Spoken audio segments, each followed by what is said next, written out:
Assalamualaikum warahmatullahi wabarakatuh. Alhamdulillahirrahmanirrahim. Pada video kali ini kita akan belajar bersama tentang line balancing.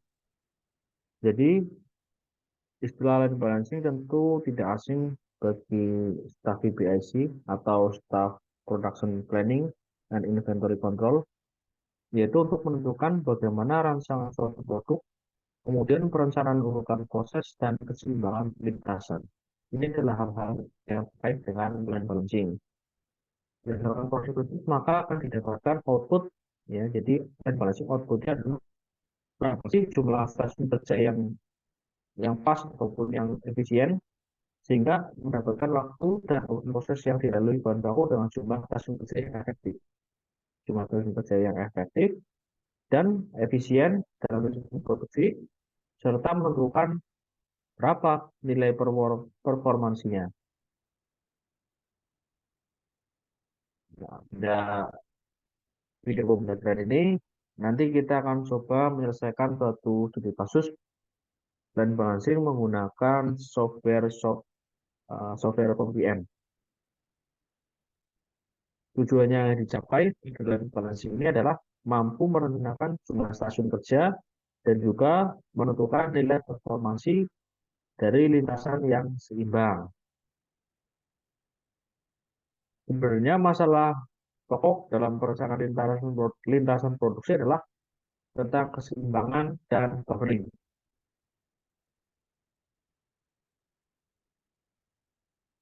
Penyeimbang lintasan, ya, penyeimbang lintasan produksi prinsipnya adalah mendistribusikan elemen-elemen operasi pada setiap stasiun kerja yang ada sesuai urutan operasi, sehingga total waktu operasi setiap stasiun kurang lebih sama. Ya, input lain yang akan kita perlukan nanti adalah berapa besar cycle time. Ini adalah salah satu contoh yang akan kita selesaikan menggunakan program POM PM. Seperti pada video ataupun layar ini, kita lihat kolom sebelah kiri adalah task ataupun pengerjaan operator 1, pengerjaan operator 2, dan sampai pengerjaan operator 8. Kemudian kolom berikutnya adalah waktu yang dibutuhkan setiap operasi dari masing-masing task ataupun operasi kerja tersebut. Deskripsi adalah jenis pekerjaan yang dilakukan dan juga kita kenal istilah predecessor. Apa itu predecessor? Predecessor ini adalah aktivitas yang mendahului operasi kerja. Contohnya adalah kita lihat pada task 7 atau operasi kerja 7 memerlukan waktu sebesar 3 menit. Aktivitasnya adalah aktivitas pemasangan kabel dengan predecessornya adalah 456. 456 ini artinya adalah task ke-7 atau operasi kerja ke-7 dapat diselesaikan atau dapat dilakukan setelah operasi kerja 456 selesai dilakukan, ya. Operasi yang itu apa? Yaitu pemasangan motor, pemasangan baling-baling, dan juga pemasangan pelindung baling-baling. Begitu juga dengan task yang lain, misalkan task keempat, 2, 3, yaitu operasi kerja 4 dapat dilakukan setelah operasi kerja 2 dan 3 selesai dilakukan. Sedangkan task 1 ataupun pengerjaan operasi 1 tidak adanya predecessor. Ini menandai bahwa operasi kerja 1 ini adalah pekerjaan pertama kali yang dilakukan, sehingga predecessornya adalah kosong. Ini adalah inputan yang nantinya kita gunakan dalam software POM. Jadi nanti cycle time, ya. Jadi cycle time itu adalah berapa sih waktu yang diperlukan setelah produk keluar dari suatu operasi. Jadi produk satu keluar dari suatu proses, kemudian berapa waktu yang dibutuhkan sehingga didapatkan produk berikutnya selesai. Itulah cycle time. Nah, cycle time ini biasanya kita ataupun dasar penentuannya adalah kita dengan memilih waktu besar dari operasi kerja yang ada. Nah, pada contoh kasus ini adalah cycle time-nya Minimal adalah 5, karena 5 ini adalah nilai terbesar. Ini adalah salah satu contoh ataupun tampilan penyelesaian ketika kita menggunakan software POM-PM, menggunakan metode rank positional weight. Jadi ada beberapa metode yang nantinya kita akan gunakan, terus kita bandingkan bagaimana hasilnya, apakah memberikan nilai efisiensi yang sama dengan metode-metode yang ada. Kita coba dari data ini, kita inputkan ke dalam software POM-PM.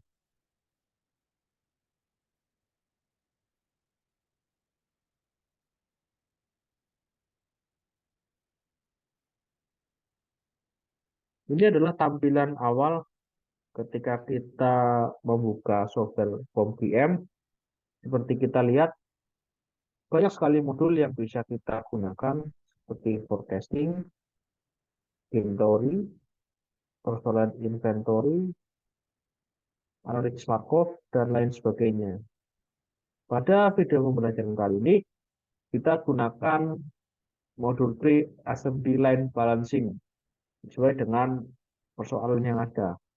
Karena melakukan ataupun penyelesaian yang dapat kita lakukan adalah kita pilih assembly line balancing. Pada tampilan awal ini, kita diharuskan mengisi beberapa data seperti pada title ini, contoh operasi kerja yang ada di PowerPoint ataupun contoh adalah misalkan penyelesaian pembuatan mesin. Ya. Number of task-nya adalah seperti pada PowerPoint tadi adalah 8. Kita masukkan 8, kemudian jangan lupa time minute per task-nya satuannya adalah menit.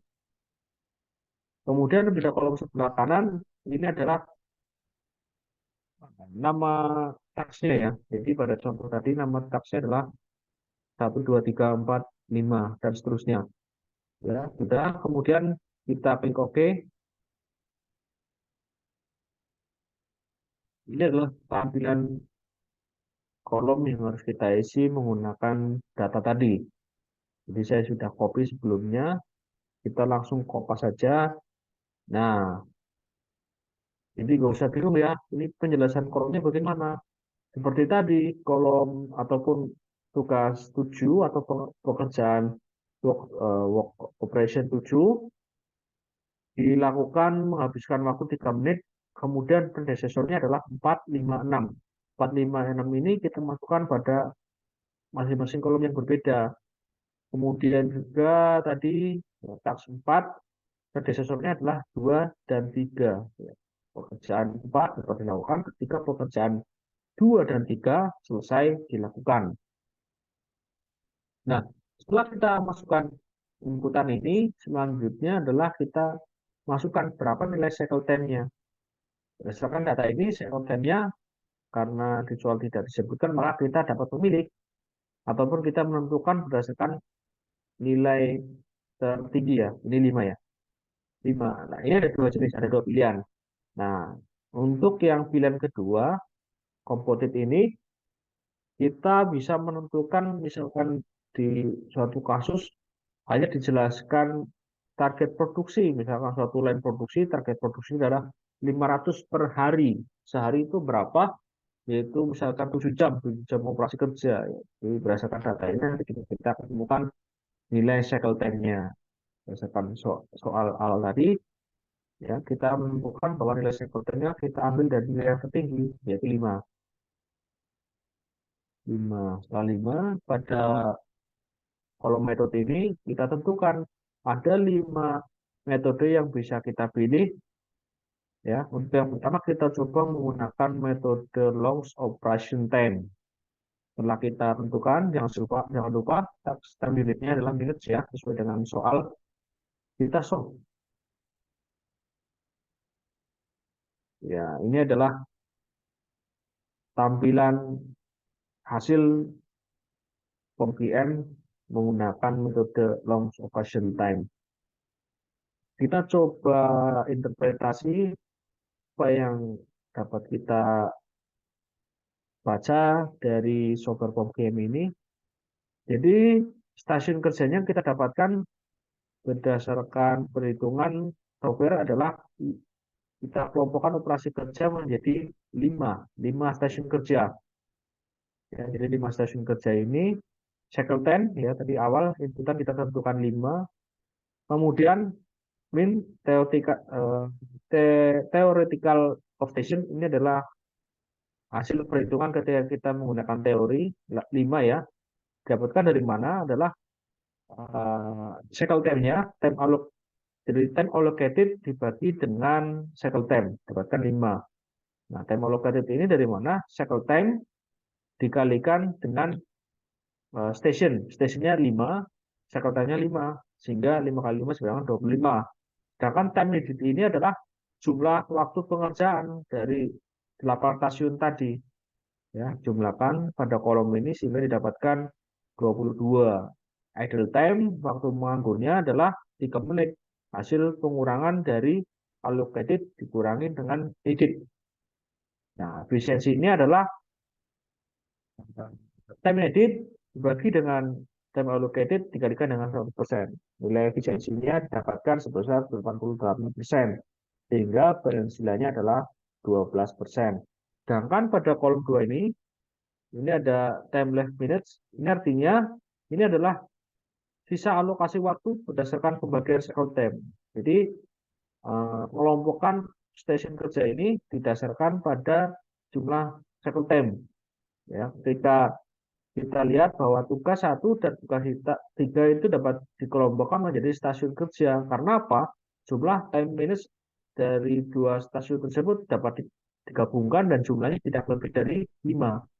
Nah, ketika ditambahkan dengan task kedua atau operasi kerja kedua jumlahnya menjadi 10, maka operasi ini tidak bisa digabungkan. Begitu juga dengan workstation 3, ini terdiri dari operasi kerja kelima dan keempat, sehingga jumlahnya 5, ya, pas ya, 5. Nah, pada operasi workstation kelima, time-nya adalah 3. 3 ini, sedangkan alokasinya adalah 5, sehingga dihasilkan sisa sebesar 2.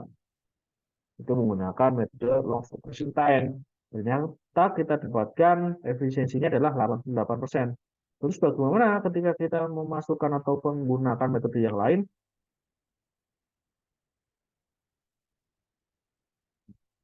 Ya, ternyata hasilnya sama ketika kita menggunakan metode yang lain. Tapi tidak menutup kemungkinan ketika datanya berubah, hasilnya juga berubah. Sama ya, sama juga. Nah, kemudian selain kita dapatkan summary statistik ini, kita di bagian solution ini juga kita dapat melihat grab. Grab ini adalah presiden ya. Jadi aliran proses operasi ini seperti apa sih? Berdasarkan urutan pengerjaan seperti tadi, ya kita lihat ada 8 operasi kerja. Misalkan tadi operasi 7, ternyata presiden diagramnya adalah operasi 4, kemudian 5 dan 6, kemudian operasi kerja keempat, presiden diagramnya adalah 2 dan 3. Ini juga kita bisa pilih summary of heuristic result. Ini adalah syarat keseluruhan dari 5 metode, berapa nomor stationnya yang didapatkan. Kebetulan dari contoh ini semuanya eh, kita dapatkan 5 workstation tersebut.